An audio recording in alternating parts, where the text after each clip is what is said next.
So the Foresight event was to launch the Foresight report, which was on the future of disaster risk and seeing how we can better predict it. And the event was led by Sir John Beddington, the UK government's chief scientific advisor, who oversees the Foresight group within government. And there was also presentations from Angela McLean from Oxford University, who focused on the science of disaster risk and what the science can tell us to predict future events.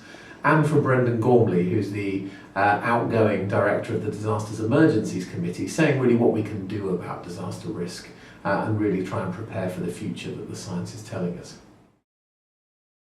Okay, I think the report had three key messages. The first is that actually our predictive power of future disasters is getting better. The science is improving about the hazards we're facing.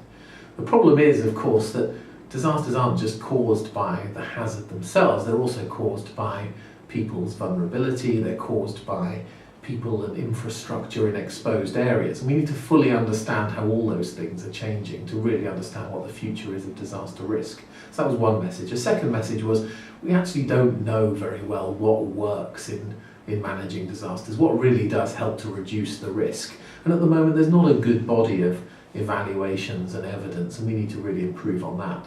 And the third message is that actually it's not just about the science and improving the science to get future disaster risk under control. We've got to understand about how science is used in government policy making, in individual people's lives, and in simply the way decision making processes pan out over time. Evidence sometimes is really not that critical to those decisions.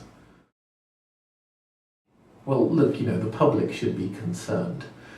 We've got the science telling us that disasters are going to get worse. We've got more people living in more exposed areas, and the hazards themselves are getting worse because climate change is impacting on droughts and floods and extremes of temperature.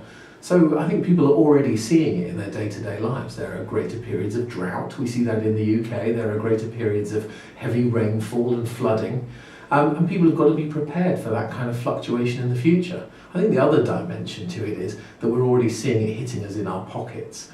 Let's look at the impact of heat waves in the US and in Russia and what they've done to food prices. You now go to Tesco's or Sainsbury's or to Asda and you pay more for the food, really because climate change is impacting on those extremes in those food producing areas.